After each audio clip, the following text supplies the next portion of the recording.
ქალების ეროვნული სააგენტოს ხელმძღვანელმა თამუნა ბაგრატიამ თანამდებობა დატოვა გადაწყვეტილების საფუძველი ნარატივით. ამერიკის შეერთებულ შტატებში საქართველოს პარლამენტის დელეგაციამ პარლამენტის თავმჯდომარის პირველი მოადგილის თამარ ჩუგოშვილის ხელმძღვანელობით ორმხრივი შეხვედრები გამართა დიდი ბრიტანეთის წარმომადგენელთან გენდერულ საკითხებში.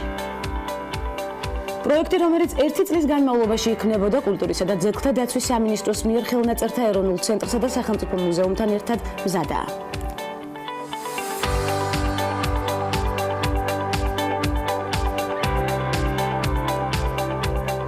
15 მარტია დღეს წარმატებული ხუთშაბათი და მზად ვართ მოვლენების ეპიცენტრში მოქცევისთვის. ნახოთ გადაცემის ანონსი, საინტერესო სტუმრების ჩამონათვალი და საქართველოში განვითარებული მოვლენებით დავიწყოთ ამბის თხრობა. დილამშვიდობის.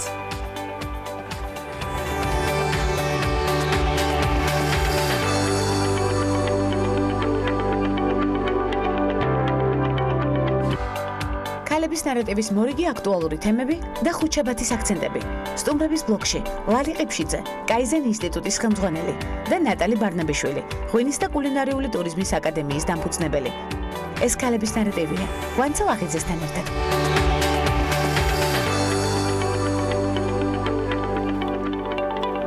ქალების ეროვნული სააგენტოს ხელმძღვანელმა თამუნა ბაგრატიამ თანამდებობა დატოვა. როგორც ბაგრატია სოციალურ ქსელში განმარტავს, გარემოს ეროვნული სააგენტოს უფროსის თანამდებობას პირადი განცხადების საფუძველზე ტოვებს.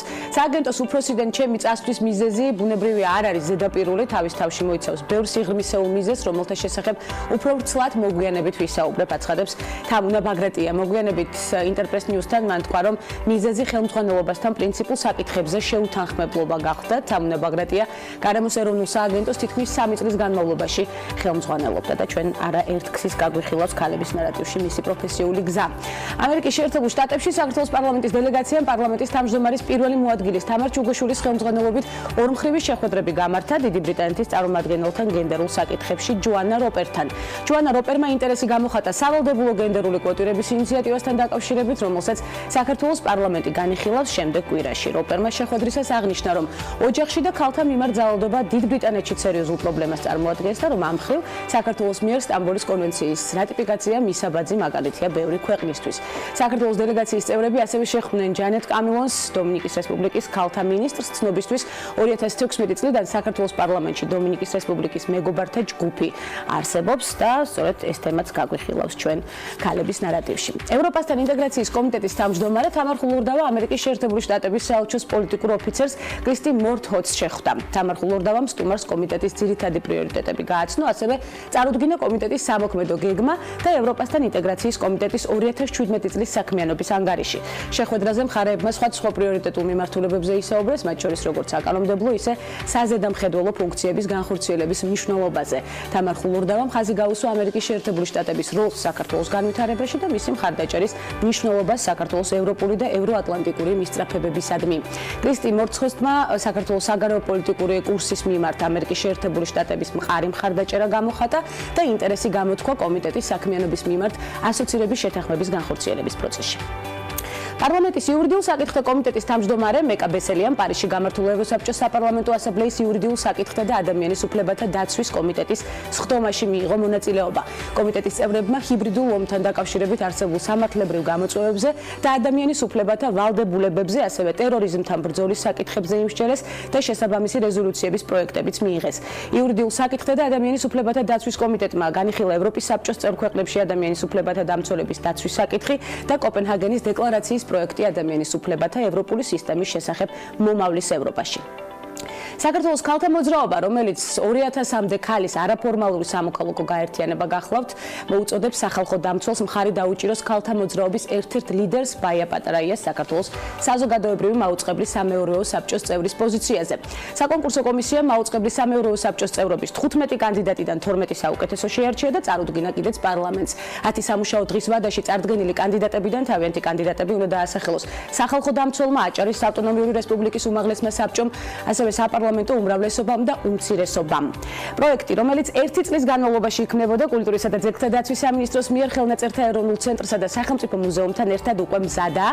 პროექტის ფარგლებში პირველად გამოიცა იტალიურ ტყავში ჩასმული მოოქროვილი კიდეებითა და ძველი ქართული ორნამენტებით გაფორმებული 30-მდე ქართველი კლასიკოსი მწერლის უნიკალური საარქივო ფოტოები, მათი ბიოგრაფიები, აქამდე უცნობი დეტალები, უნიკალური ხელნაწერები, რომელთა ხილვის შესაძლებლობა პირველად მიეცა ქართულ მკითხველს.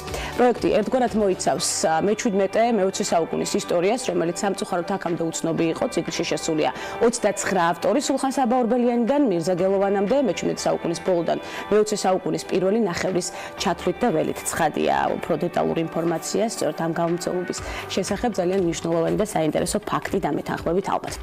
30 მარტი, 1 აპრილს თბილისის ევროპის ქალთა ჩემპიონატს სწრაფ ჭადრაკში უმასპინძლებს. ეს მანძილი ჩვენთვის მნიშვნელოვანი იქნება ასევე პირველობისთვის 15 ქვეყნის 80 მოჭადრაკე იბრძოლებს ჩემპიონატში. კონტინენტის ყველა უძლიერესი მოჭადრაკე მიიღებს მონაწილეობას, მათ შორის საჭადრაკო ოლიმპიადების გამარჯვებულები, მსოფლიოსა და ევროპის ჩემპიონები. ჩემპიონატის ფავორიტთა შორის არიან ქართველი ქალები, მათ შორის მსოფლიოს მოქმედი ჩემპიონი ელვისებურ ჭადრაკში ნანა ძაგნიძე. ასპარეზობის საპრიზო ფონდი 20.500 ევროს შეადგენს. წარმატებები, რა თქმა უნდა, მოჭადრაკეებს, ესეც არაერთხის გახდება ქალების ნარატივის მთავარი თემა მსვლელობის დროს. და მართებული ბიზნეს მოდელი, შედეგიანი რჩევების რეალიზება, რამდენიმე წამში სტუმრების ბლოგში ვქმნით საჭირო რჩევების კასკადს და ვიღებთ მნიშვნელოვან კონსულტაციას. დაგვალოთით.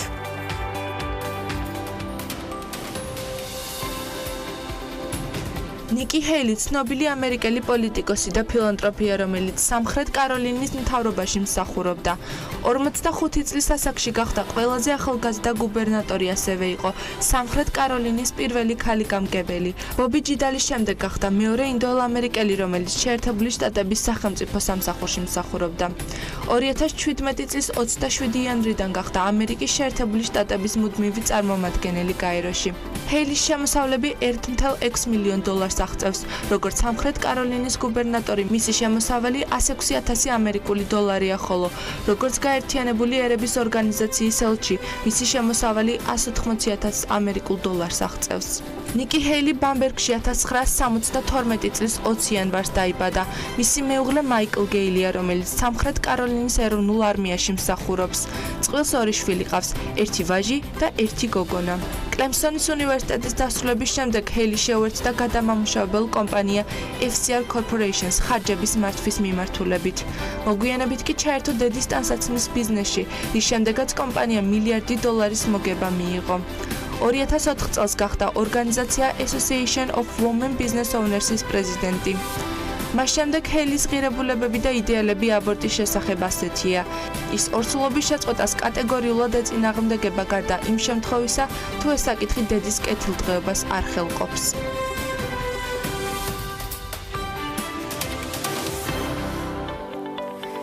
კონსულტაცია წარმატების საწინდარია, მნიშვნელოვანი რჩევის გათვალისწინება უკვე მომდევნო წინ გადადგმული ნაბიჯი დამეთანხმებით, პროფესიონალებთან გუნდური პრინციპით მუშაობა და საქმის სიყვარული უკვე შედეგი ცხადია. გამოცდილების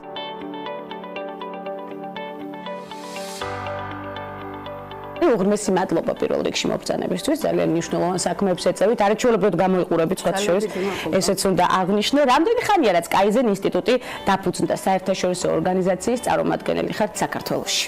კაიზენ ინსტიტუტი საქართველოს დაფუძნდა 2017 წლის მაისში და ეს იყო პირველი ოფიციალური რეგისტრაციის თარიღი. თუმცა ამის შემდეგ გავიარეთ ძალიან ბევრი ნაბიჯი.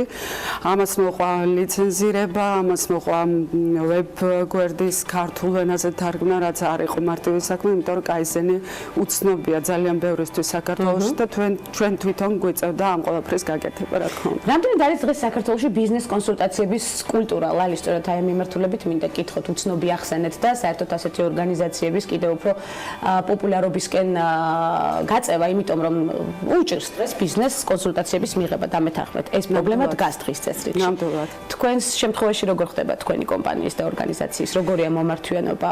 კლებისკენ არის უფრო თუ მზარდია?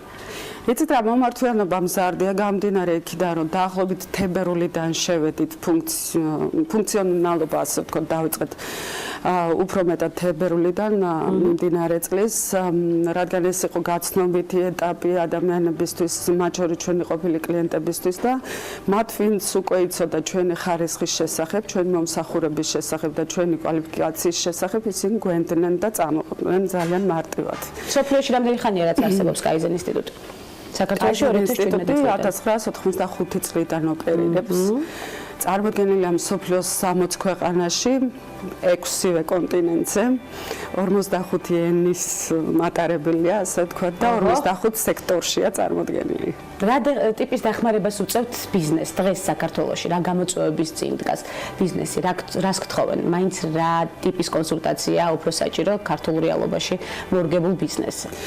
იცით რა, ძალიან ხშირია ბიზნეს პროცესების ოპტიმიზაციაზე მოთხოვნა, იმიტომ რომ ეს არის ყოველთვის ის სფერო, სადაც უჭირს ადამიანს განსაკუთრებით ემატაცე, როდესაც ხდება კომპანიის გაზრდა და თქვა პატარა მოცულობიდან იზრდება დიდისკენ. ამ დროს ხდება ბიზნეს პროცესების არევა, ბევრი კადრის მიღება, რაღაცა საკითხები არ არის გავლილი, დალაგებული და აქედან გამომდინარე ხდება შეიძლება შემდეგ უკვე საქმის წარმატებაც ჩაიშალოს, ამიტომ ბიზნეს მოდელი უნდა იყოს გამართული, ვინ თუ არა თქვენ იცით ეს ძალიან კარგად.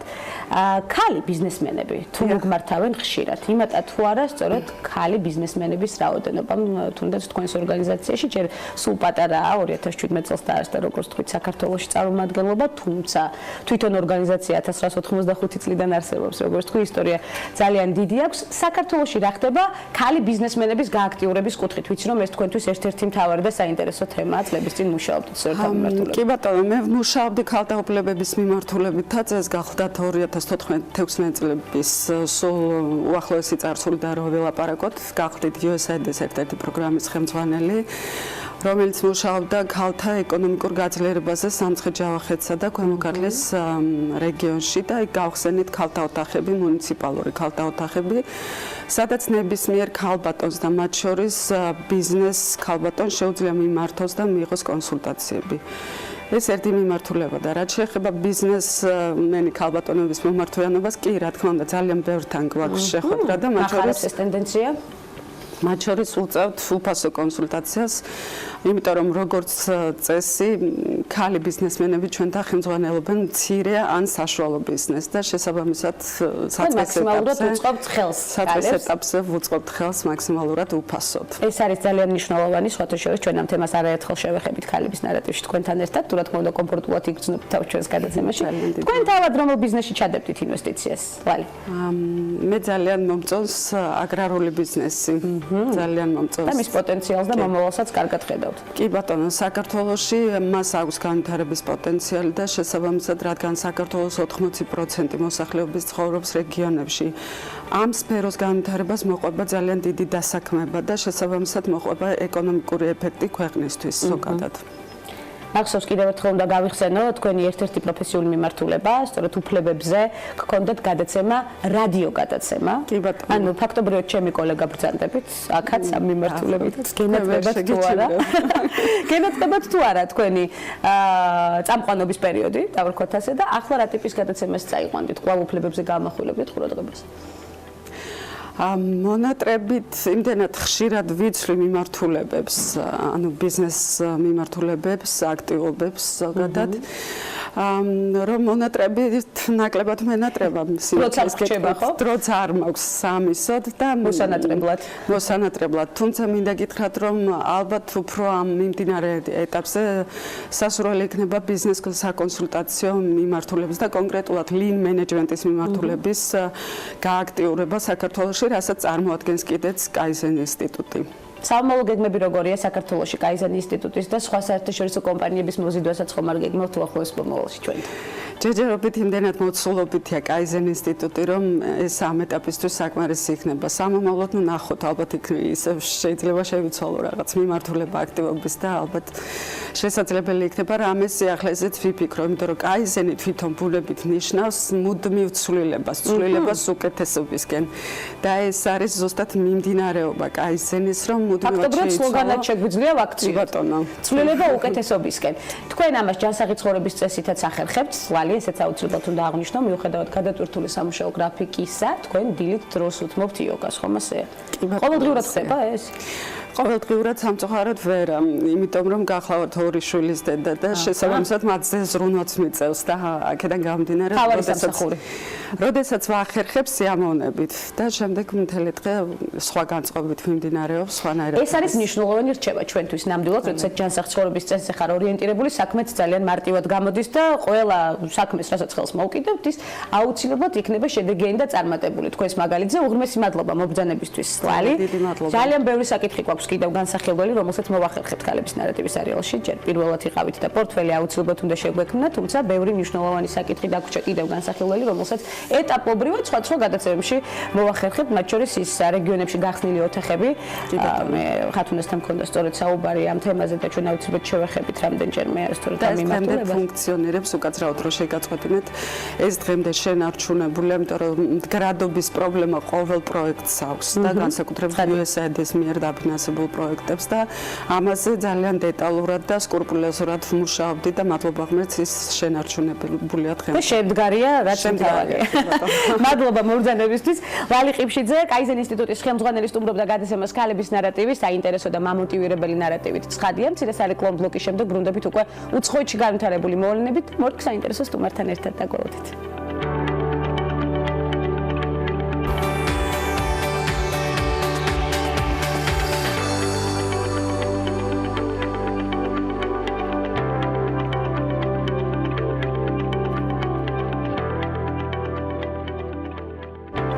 უცხოეთში განვითარებული მოვლენებით დაბრუნდით. ანგელა მერკელი, გერმანიის კანცლერად მეოთხე ვადით აირჩიეს მომდევნო 4 წლის განმავლობაში ის კოალიციურ მთავრობას უხელმძღვანელებს. როიტერსის ინფორმაციით, მერკელს მხარი ბუნდესტაგის 364 დეპუტატმა დაუჭირა, წინააღმდეგი 315 პარლამენტარი წავიდა, ხოლო 9 დეპუტატმა ხმის მიცემისგან თავი შეიკავა.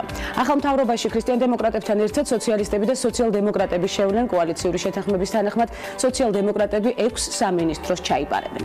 სამხრეთ ჩინეთში ამასობაში გუიჯოუს პროვინციაში 31 წლის ქალი სკოლის მოსწავლე გახდა. ის საკუთარი 5 წლის შვილის თანაკლასელია და წერა-კითხვას მასთან ერთად სწავლობს. ინფორმაციას ინდიპენდენტი ავრცელებს.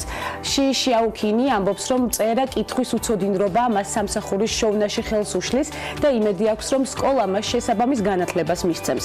ამასთან ქალი ამბობს, რომ ამ გზით უფრო გაუმარტივდება სახლში შვილს დავალებების შესრულებაში დაეხმაროს. არ მადარდებს, რას იფიქრებენ სხვები ჩემზე, ამბობს ორი შვილის დედა და ცხადია მის მოსაზრებაში ვეთანხმებით. ჩინეთში 1,3 მილიარდზე მეტი ადამიანი ცხოვრობს, აქედან დაახლოებით 54%-მა წერა-კითხვა არ იცის. ასეთია სტატისტიკური მონაცემები. ინოვაციური შეთავაზება მშობლებს საშუალებას აძლევს იხილოს საკუთარი შვილის მოდელი იქამდე, ვიდრე ბავშვი დაიბადება. ინფორმაციას Daily Mail-ი ავრცელებს. ულტრაბგერითი გამოსახულების გამოყენებით იქნება 3 განზომილებიანი მოდელი, რომლის მეშვეობითაც ბავშვის სხეულის ყველა პროპორციისა და დეტალის დაცვით მუცლად მყოფი ბავშვის მოდელს ამზადებენ. ინოვაციის ავტორის ივან გრიდინის თქმით, ეს მშობლებს საშუალებას მისცემს ჯერ კიდევ დაბადებამდე შეიტყონ შესაძლო ფიზიკური ანომალიის შესახებ და დარწმუნდნენ ბავშვის განვითარებაში. კომპანია Embryo 3D-ში არ გამორიცხავენ, რომ საომავლოდ ბავშვების გამოსახულებები მშობლებს ძვირფასი ლითონებით მოპირკეთებული გადასცენ. წლევანდელი ქალთა საერთაშორისო დღე უამრავი კამპანიებით იყო გარშემორტყმული, არ გამოგრჩენია თითქმის არც ერთი. 2018 წლის 8 მარტზე დიდი გამოხმაურება შეიძლება ითქვას, რომ არც ერთ 8 მარტს არ მოყოლია. ამას თავისი მიზეზები და წინაპირობა ჰქონდა. ერთი მხრივ ჩვენ გვახსოვს სექსუალურად შევიწროებული უამრავი ქალი მსახიობი ჰოლივუდიდან, მეორე მხრივ კი Time's Up-ისა და Me Too-ს ტენდენცია, რომელმაც მთელ მსოფლიოს ნებისმიერ კუნჭულში მოიყარა თავი. ერთ-ერთი ყველაზე საინტერესო სოლიდარობის გამოცხადების ფორმა კი McDonald's-ის სახელს უკავშირდება. გვახსოვს ესეც მათ თავიანთი შეუცვლელი ლოგო M ამოაბრუნეს და W მიიღეს, რაც Women-ის აბრევიატურაა, ვიცით. შემოქმედებითმა გაერთიანებამ ორგანიზაციამ, რომელიც მიზნად ისახავს ნიჭიერ ქალებს ხელი შეუწყოს შემოქმედებით ინდუსტრიებში განვითარებისთვის, გადაწყვიტა შეცვალოს მარკირებული ბრენდის ლოგოები იმისთვის, რომ მარკეტინგში გენდერის ბალანსირება მოხდეს. ლოგოები შეცვალეს ისეთ კომპანიებში, როგორებიცაა Pringles, Monopoly, DreamWorks, Schwarzkopf, Biki და ასე შემდეგ. ჩამონათვალი ვრცელია. ორგანიზატორები იმედოვნებენ, რომ ეს გამოააშკარავებს პრობლემებს, რომელიც გენდერული უთანასწორობის ირგვლივ ტრიალებს. მთავარი მიზეზი კი, რატომ ამ ყველაფრის ინიცირება გახდა საჭირო, ისაა, რომ თანასწორობის შემოქმედი ორგანიზაციის კვლევების მიხედვით კომპანიების ლოგოების დიზაინერთა 99.5% მამრობითი სქესის წარმომადგენელი გახლავთ. სამსახურში მკვეთრი მაკიაჟის მქონე ქალ უფროსებს თანამშრომლები უფრო ნაკლებად განიხილავენ კარგ უფროსებად, ვიდრე ისეთებს, რომლებიც მსუბუქ მაკიაჟს ატარებენ ან სულ არ აქვთ მაკიაჟი. ამის შესახებ ახალ კვლევაში წერია, რომელზეც Daily Mail წერს. სამსახურში ქალი და კაცი თანამშრომლები ფიქრობენ, რომ ქალი უფროსი ძლიერი ლიდერია თუ ის მაკიაჟს არ იყენებს. კვლევის ავტორების განცხადებით, ამის მიზეზი შესაძლოა სექსიზმში იყოს ჩამალული, მათი თქმით, გავრცელებული სტერეოტიპული მოსაზრების გამო ქალის მიმზიდველობა უფრო მისაღებია მაშინ, როდესაც მას რაიმე განსაკუთრებული როლი არ აკისრია. კვლევის მიზანი იმის დადგენა იყო, თუ როგორ მოქმედებს მაკიაჟი სამსახურში ქალის დომინანტურობაზე. კვლევაში 168 ადამიანი მონაწილეობდა, ორივე სქესის წარმომადგენელი, მათ უჩვენეს ფოტოები, რომელთა ნაწილზეც ხელმძღვანელი ქალები მაკიაჟით, ნაწილზე კი მის გარეშე იყვნენ გამოსახულნი. ორივე სქესის წარმომადგენლებმა უარყოფითად დაახასიათეს იმ ქალის ლიდერების შესაძლო თვისებები, რომელსაც მაკიაჟი ჰქონდა დატანებული სახეზე. ძალიან საინტერესო კვლევაა, ვფიქრობ, ვერ დავეთანხმებით ამ მიმართულებას, მე რომ მიმეღო კვლევაში მონაწილეობა ნამდვილად არ დავეთანხმებოდი ამ მოსაზრებას. 30 მარტს კინოთეატრებში მარიამ მაგდალინელის შესახებ ფილმი გამოდის, რომელშიც უარყოფილია მანამდე მასზე გავრცელებული ცნობები. ახალ ფილმში ცნობილი სცენარი შეცვლილია, რათა მაგდალინელი სხვა სახით დავინახოთ თავისუფალი მოაზროვნე, რომელიც იესო ქრისტეს სიკვდილისა და აღდგომის მოწმე იყო და რომ იმსახურებს მოციქულის წოდებას. მტკიცებულება იმის შესახებ, რომ მარიამ მაგდალინელი მეძავი იყო, პაპი გრიგოლ პირველისგან მოდის, რომელმაც 591 წელს განაცხადა, რომ მაგდალინელი იყო მეძავი, რომელიც იესო ქრისტემ შეიწყალა. ფილმში მარიამ მაგდალინელის როლს რუნი მარა ასრულებს, ხოლო იესო ქრისტეს ხუაკინ ფენიქსი განასახიერებს. ველით ეკრანიზაციას მოუთმენლად და განვიხილავთ კვლავ ჩვენს პროექტებში ცხადია. კამერონ დიაზმა სამსახიობო კარიერა ოფიციალურად დაასრულა. ინფორმაცია ამის შესახებ მსახიობის უახლოესმა მეგობარმა სელმა ბლერმა გაავრცელა. ბლერის თქმით, კამერონი ეკრანზე გამოჩენას აღარ აპირებს და მთელს დროს ოჯახს დაუთმობს. წლების წინ ერთ-ერთ ფილმში ერთად მონაწილეობთ, მე მას გაგრძელებაში მონაწილეობა შევთავაზე, თუმცა კამერონმა მითხრა, რომ ეს არ სურდა, რომ დაიღალა და კინოკარიერა უკვე დაასრულა კიდეც. ზუსტად ვიცი, რომ იმით რაც აქვს, უზომოდ ბედნიერია და კინოში თამაში აღარ სჭირდება, ამბობს ბლერი. უახლოეს მომავალში კი ჯგუფი Cranberries ახალ ალბომს გამოუშვებს, რომელიც ჯერ კიდევ დოლორეს ორიორდანის თანამონაწილეობით შეიქმნა. დისკის ბედი საკმაოდ დიდი ხნის განმავლობაში წყდებოდა. ორიორდანის ტრაგიკულ გარდაცვალებამდე ალბომის რელიზი მარტში უნდა შემდგარიყო, თუმცა ამჯერად ამ რიცხვმა გადაიწია. ჯგუფის თაყვანისმცემლებს აქამდე უცნობი სიმღერებისა და ბონუს მასალების მოსმენის საშუალებაც მიეცა. ჟივენშის მოდის სახლის დამფუძნებელი უბერ დე ჟივენში 91 წლის ასაკში გარდაიცვალა. ოჯახის ცნობით დიზაინერი შაბათს 10 მარტს გარდაიცვალა, თუმცა ამის შესახებ ინფორმაცია ფრანგულმა სააგენტომ AFP მხოლოდ გუშინ გავრცელა. უბერ დე ჟივენში დიდი ხნის განმავლობაში იყო ოდრი ჰეპბერნისა და ჟაკლინ კენედის პერსონალური დიზაინერი. ვიცით, მისივე შექმნილია ოდრი ჰეპბერნის ცნობილი შავი კაბა ფილმ Breakfast at Tiffany-ში. უბერ დე ჟივენში მოდის სახლი ჟივენში 1952 წელს 25 წლის ასაკში დააფუძნა და კარგია რომ ეს თარიღიც გავიხსენეთ. და მორიგი მნიშვნელოვანი და საინტერესო ინფორმაცია მამოტივირებელი ცხადია. ტურისტული სეზონი ახლოვდება, შესაბამისად იწყება აქტიური ფიქრი იმაზე, თუ სად ვიმოგზაუროთ. სხვადასხვა ონლაინ გამოცემები უკვე აქვეყნებენ ცნობებს სხვადასხვა ტურისტული მიმართულებების შესახებ, რომლის მთავარ შემადგენელ ნაწილს განთავსების ადგილი წარმოადგენს. ამჯერად ქალების ნარატივმა თქვენი ყურადღება Business Insider-ის სტატიაზე შეაჩერა, რომელიც განსხვავებულ სასტუმროებს გვაცნობს. ანუკა ჯოხაძე გვერდება პირდაპირ ეთერში, რომელიც ამ სასტუმროებში ვირტუალურად გვამოგზაურებს. ანუკა, მოგესალმებით.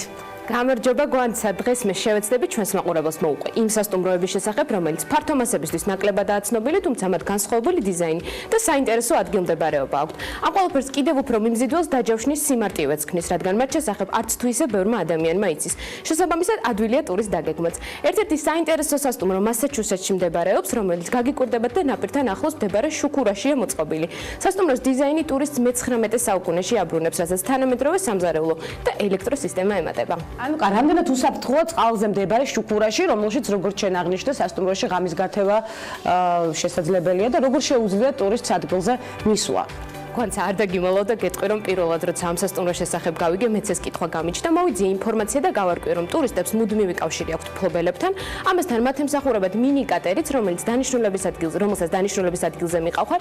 კლდეზე ცოცვა ლაშქრობა ცხრენ ჯირითი და თუნდაც ტურები მცირე ზომის ვერტმფრენის საშუალებით. ეს კი იმ მომსახურებების ჩამონათვალია, რომელსაც იოტას ეროვნული პარკი ჩასულ დამსვენებელს თავაზობს. პარკშივე შეგიძლიათ კეთილმოწყობილ კარავში დარჩენას, რომელიც ჩვეულებრივი კარვისგან საგრძნობლად განსხვავდება. კარვიდანვე შეგიძლიათ ღამით ვარსკვლავების დანახვაც.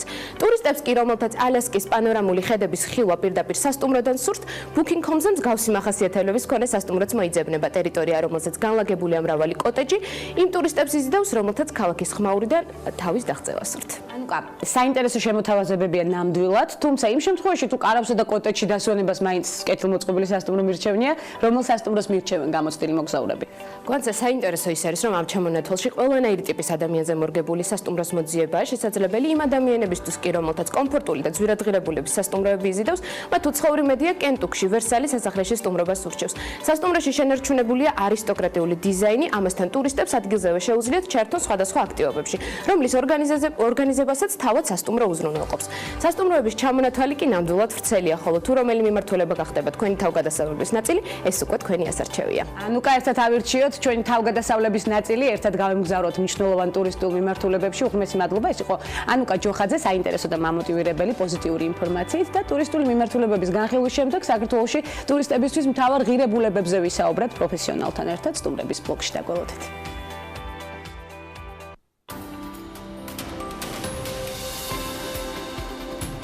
დღეს ის ერთ-ერთ ყველაზე გავლენიან ინდოელ ქალბატონად ითვლება. დაბადებულმა ინდოეთში ტრადიციულ საზოგადოებაში უდიდეს წარმატებას მიაღწია ამერიკულ ბიზნესში და ერთ-ერთი უმსხვილესი კორპორაციის PepsiCo-ს ტოპ-მენეჯერი გახდა. ინდრა ნუი, რომლის ქალიშვილობის გვარი კრიშნამურტია, 1955 წლის 28 ოქტომბერს დაიბადა ინდოეთის სამხრეთ-აღმოსავლეთით ქალაქ ჩიენიში. ინდრას პირველი სამსახური სტუდენტურ გაზეთში რეკლამის გაყიდვას წარმოადგენდა. შემდეგ დაიკავა პროდუქტ მენეჯერის პოზიცია ტექსტილის მწარმოებელ ადგილობრივ კომპანიაში და მოგვიანებით საქმიანობა მულტინაციონალურ კორპორაციაში Johnson & Johnson-ში განაგრძო. კარიერის მანძილზე ინდრა ნუის არაერთი ჯილდო და წოდება აქვს მიღებული. ის რამდენჯერმე იყო Wall Street Journal-ის 50 ყველაზე გავლენიან ქალბატონს შორის დასახელებული. ასევე ის არის მითითებული ჟურნალ Time-ში ანალოგიურ რეიტინგშიც. ჟურნალ Forbes-ის ყველაზე გავლენიანი ქალბატონების რეიტინგში კი ინდრა მე-13 პოზიციას იკავებს. კორპორაცია PepsiCo-ში აღმასრულებელი დირექტორის პოზიციაზე ინდრა ნუიმ 22.199.307 ამერიკული დოლარი გამოემუშავა.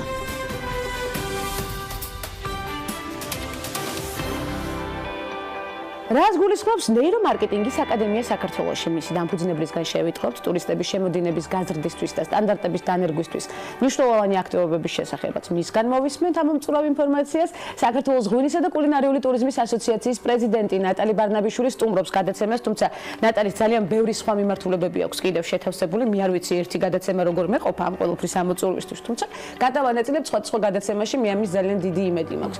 დღეს შევეცდები გარკვეული პორტფელის შექმნას. უღრმესი მადლობა დროის გამონახვისთვის. ნატალი, როგორ გრძნობ თავს ჩვენ სტუდიაში? დიდი მადლობა, კარგად, მადლობა რომ დამპატიჭეთ, ძალიან მიყვარს თქვენი გადაცემა. უღრმესი მადლობა იმისთვის, რომ დრო გრჩებათ, რომ უყუროთ ჩვენს გადაცემას და ეს იქნება ჩვენთვის კიდევ უფრო მამოტივირებელი ცხადია. საზღვრებს გარეთ საინტერესო სასტუმროებს შევეხეთ, ახლა უსმენდით ალბათ და საქართველოსაც მიმოვიხილავთ ამ კუთხით, თუმცა მანამდე მინდა გკითხოთ აუცილებლად, საქართველოში ჯერ მაინც უცხო ხილი და არა მხოლოდ საქართველოში და მეთანხმებით ალბათ, ნეირომარკეტინგი რას გულისხმობს? ნეირომარკეტინგი ახალი მიმართულება არის ამერიკაში და ევროპაში და ეს არის ტვინის და ემოციების ფუნქციებზე დაკვირვება, თუ როგორ მოქმედებს ის კონკრეტულად რაიმე პროდუქტის შეძენის დროს. ანუ ადამიანი რა გადაწყვეტილებას იღებს და რატომ იღებს ამა თუ იმ გადაწყვეტილებას პროდუქტის შეძენის.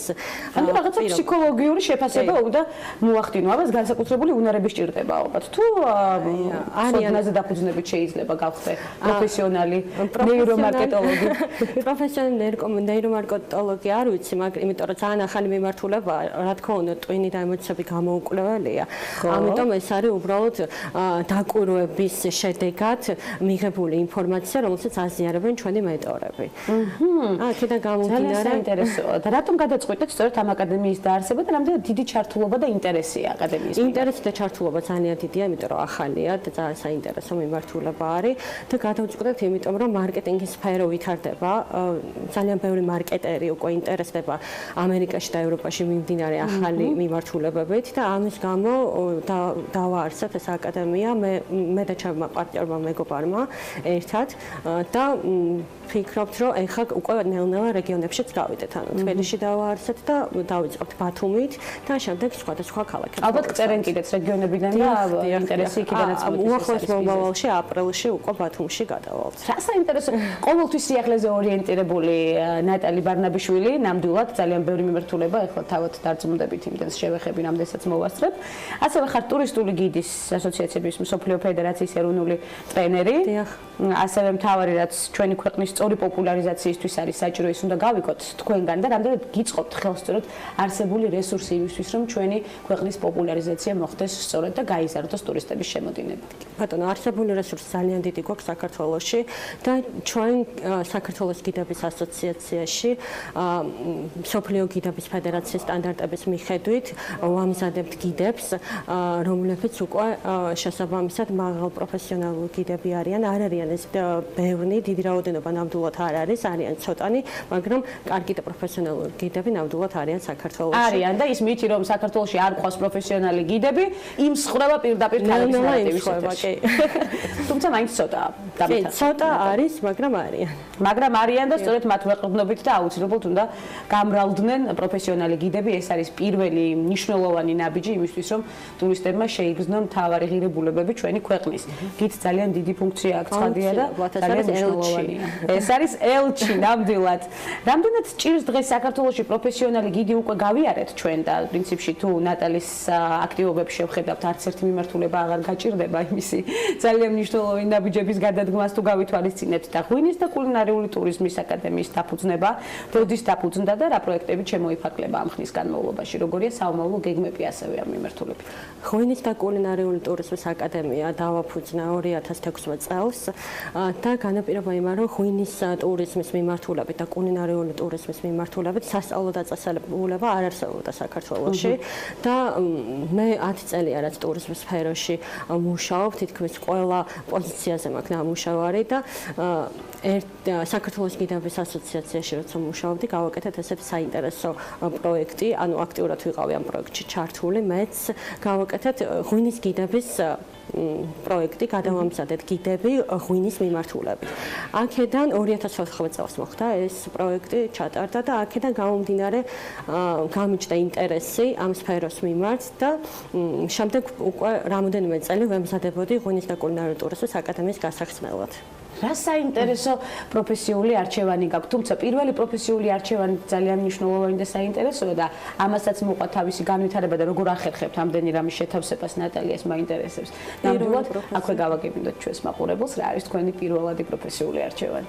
პირველი პროფესია ჩემი იაპონისტი ვარ პირველი პროფესიით, აზიისა და აფრიკის ინსტიტუტი მაქვს დამთავრებული და მუშაობდი იაპონური ენის მასწავლებლად რამოდენიმე წელი, თუმცა მე გადავედი ტურიზმში და მას მერე იაპონიასთან მხოლოდ იმ კუთხით მაქვს შეხება, რომ ასევე გვაქვს მე და ჩემ იაპონისტ მეგობრებს აღმოსავლური ენების აკადემია, სადაც ვასწავლეთ იაპონურ ენას, ჩინურ ენას, არაბულ ενას, კორეულ ენას და თურქულს.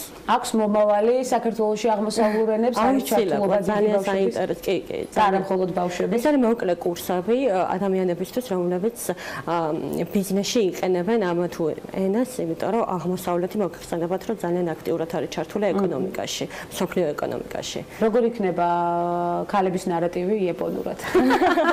ქალების ნარატივი. ჯოსენო დენკი. ჯოსენო დენკი, სწორად გამოვთქვი, ჯოსენო დენკი, რა მაგარია, ძალიან მომეწონა სხვათა შორის ქალების ნარატივის დასახელება იაპონურ ენაზე. ნატალი, მე არც კი ვიცი, როდის რჩება განტვირთვის დრო, იმიტომ რომ ძალიან ბევრი სამუშაო მიმართულებით გაქვს ნამდვილად გადატვირთული სამუშაო გრაფიკი, ის რეგალიები, რაც ახლა ჩვენ ჩამოვთვალებთ. ის არის არსებული რეგალიები, თუმცა მანამდე იყო კიდევ დიდი სამუშაო გამოცდილება და სხვადასხვა მიმართულებით წარმატება. რა იქნება შენი მომდევნო ნაბიჯი? მომდევნო ნაბიჯი ჯერჯერობით არსებული სასწავლო დაწესებულებების განვითარება მინდა და ღვინის და კულინარიული ტურიზმის აკადემია გეგმავს, რომ საერთაშორისო პროექტები გააკეთოს. ჩვენ პროცესში ვართ საფრანგეთის, იტალიის და ესპანეთის აკადემიებთან თანამშრომლობთ, რომ გავაკეთოთ გაცვლითი პროგრამები და უფრო მეტი ინფორმაცია მივიღოთ იმათგან, თუ როგორ ახორციელებენ ძალიან საზღვარგარეთ ღვინის ტურიზმს. აუცილებლად უნდა გამოვიყენოთ დადებითი ღირებულებები და მოვარგოთ ჩვენს ქვეყანას, გამოცდილება აუცილებლად უნდა გაუზიაროთ ჩვენს პროფესიონალებს და კიდევ უფრო გავზარდოთ პროფესიონალთა რიცხვი. უღრმესი მადლობა მინდა გადაგიხადო მობრძანებისთვის გადაცემაში. გარდა ამისა, მინდა უღრმესი მადლობა გადაგიხადო იმ მიმართულებების არჩევაში, რომელიც ქვეყნისთვის ძალიან სასარგებლოა და იმ აქტივობაში, რომელსაც ამდენი წლის განმავლობაში ეწევი. მე დარწმუნებული ვარ, რომ არაერთხელ იქნები ჩემი სტუმარი, თუ რა თქმა უნდა, კომფორტულად იქცენით თუ მაქვს საშუალება 2 წამი, რახან ბიოგრაფიული ფორმატი გვაქვს. კი ბატონო. ვიტყოდი, რომ ყველა ადამიანის ცხოვრებაში არის ისეთი პიროვნება, რომელმაც განაპირობა მისი წარმატება. და ესეთი პიროვნება არის ქეთი მელაძე, რომელმაც შექმნა ჩემი ცხოვრება და რომელმაც დამეხმარა ყველა იმ მიღწევაში, რაც დღეს. ანუ ქეთის მოვიკითხავთ ქალების ნარატივიდან. აუცილებლად სასტუმროების და რესტორნების ფედერაციის თავმჯდომარე. ქეთის დიდი პატივისცემით მოვიკითხავთ ქალების ნარატივიდან ველითმას, ასევე ერთადაც შეიძლება გვესტუმროთ კიდეც. საინტერესო ნარატივი გამოგვივა ნამდვილად. უღრმესი მადლობა ნატალი ბარნაბიშვილს მობრძანებისთვის, ღვინის და კულინარიული ტურიზმის აკადემიის დამფუძნებელს, კიდევ სხვადასხვა მიმართულებით აკადემიის დამფუძნებელს და აქტიურ მოღვაწეს შეიძლება ითქვას, განვითარებისთვის, არა მხოლოდ ტურიზმის, არამედ ამაღლებისთვის ცოდნის სხვადასხვა სფეროში და ძალიან ბევრი საინტერესო პროექტის ავტორი სტუმრობდა გადაცემას ქალების ნარატივი. ასეთი იყო დღევანდელი ნარატივი, ხვდებით ერთმანეთს ხვალ ზუსტად 11 საათზე, მორიგი აქტუალური და მნიშვნელოვანი თემებით.